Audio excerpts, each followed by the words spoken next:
विभिन्न राजनीतिक दलों के मापदंड, उनके सिद्धांत, उनकी विचारधाराएँ अलग-अलग हैं और उसी आधार पे उन्हें तरह-तरह के नाम दिए जाते हैं। उन पे कोई सेकुलर है, कोई जातिवादी है, कोई धर्मनिरपेक्ष है। इस तरह से तरह-तरह की बातें की जाती हैं। बहुजन समाज पार्टी की स्थापना के पश्चात ही उस पे विभिन्न तरह के आरोप लगते रहे हैं कि वे ब्राह्मणों के विरोधी हैं।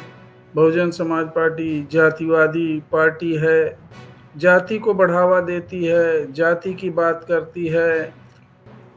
बहुजन समाज पार्टी जाति के आधार पे उम्मीदवार या प्रत्याशी खड़े करती है। इस तरह के तमाम आरोप लगते रहे हैं।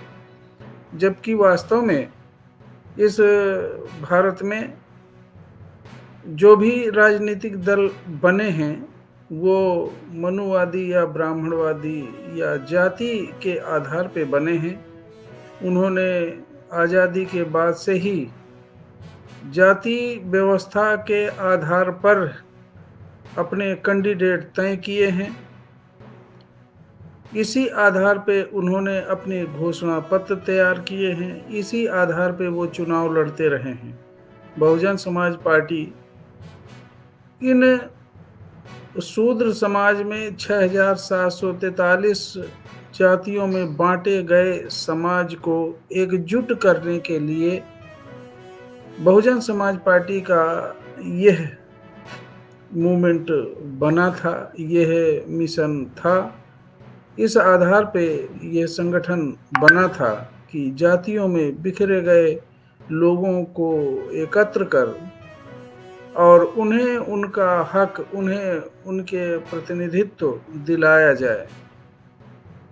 यह संविधान में जाति को खत्म करने की व्यवस्था डॉक्टर बाबा साहब अम्बेडकर ने की। 5,000 साल से भारत में वर्ण व्यवस्था, उसके बाद जाति व्यवस्था एक विशेष वर्ग द्वारा अपने लाभ के लिए बनाई गई और वो लगातार उसकी गहरें इतनी जड़ी हो गई कि यह व्यवस्था एक संस्कृति के आधार पे एक आवश्यक समाज व्यवस्था बन गई। जो इसके विक्टिम हैं, जो इस व्यवस्था के शिकार लोग हैं, उन्होंने ही कभी इसके विरुद्ध आवाज नहीं उठाई। यद्यपि बहुजन समाज में जन्मे तमाम संतों गुरुओं का जो आंदोलन है, उनका जीवन संघर्ष है, इस जाति व्यवस्था को समाप्त करने का ही संघर्ष है।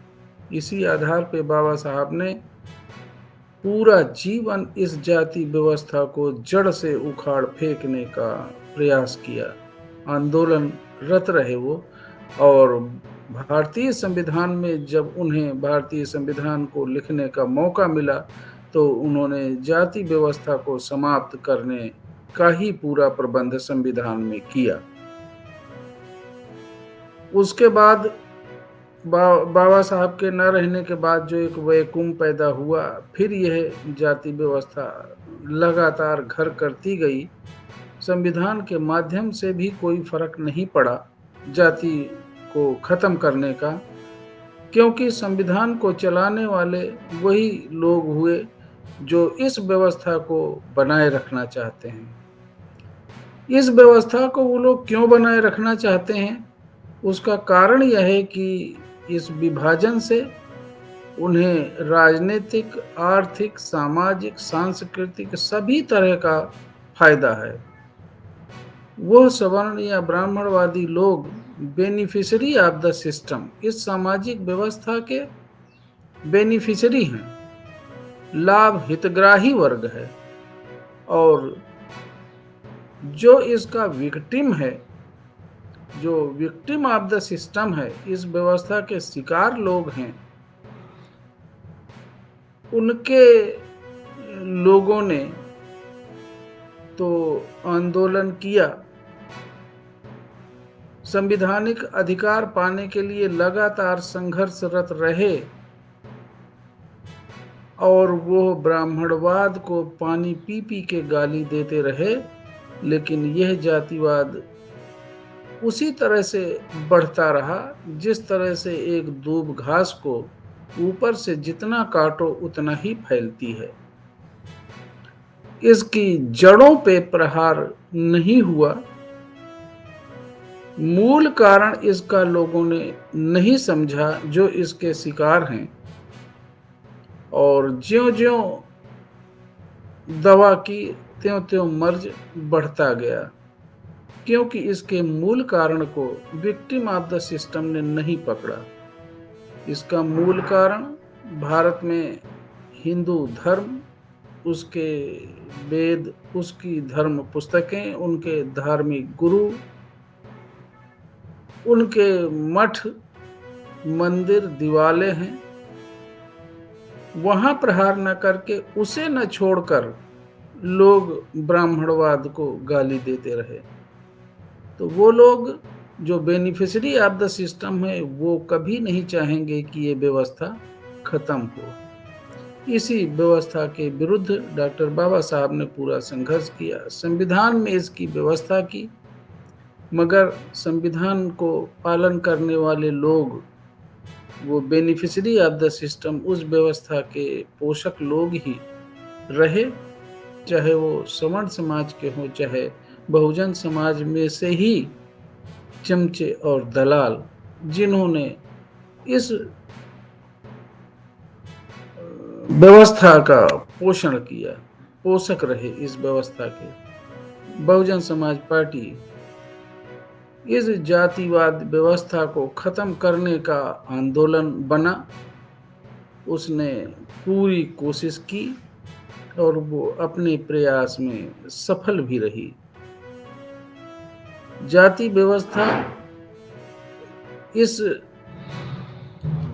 समाज पे, बहुजन समाज पे एक कलंक है, लगा हुआ कलंक है। इस कलंक को बहुजन समाज को ही धोना पड़ेगा।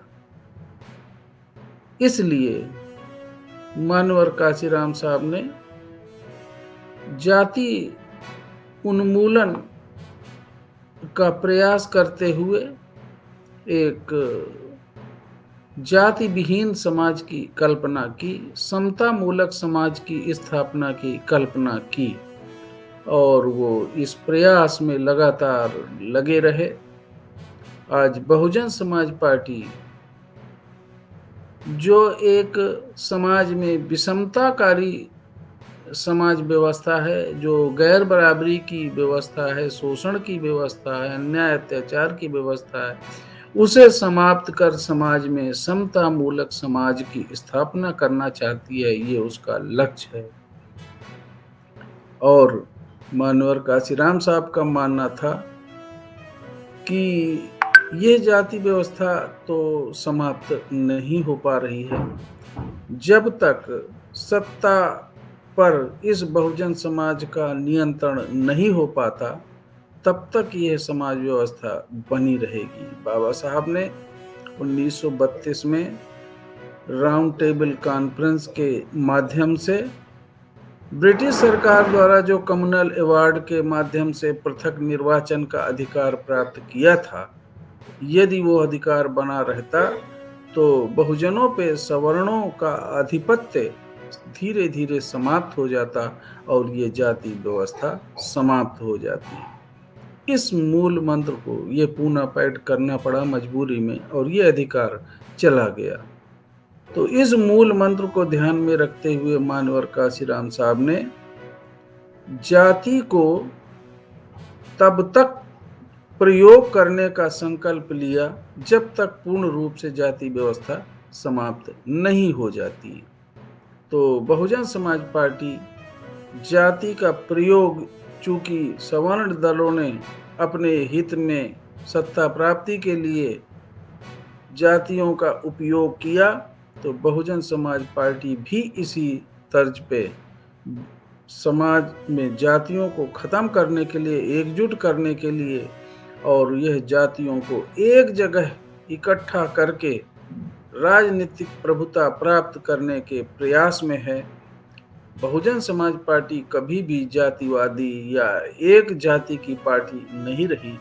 6,743 जातियों को एकजुट करके, और यही नहीं, सर्व समाज के ऐसे लोगों को जो इस व्यवस्था को नापसंद करते हैं, जो समता मूलक समाज की स्थापना चाहते हैं, उन सबको इकट्ठा करके एक समरसता का समाज बनाना चाहती है। वो जातिवादी बिल्कुल नहीं है। इस जातिवाद को जड़ से समाप्त करने के लिए प्रयासरत है, और लोगों में धीरे-धीरे जो चेतना पैदा हो रही है, निश्चित ही इस माध्यम से यह जाति व्यवस्था समाप्त होकर रहेगी। जय भीम, नमो बुद्धाय, नमस्कार, आदाब।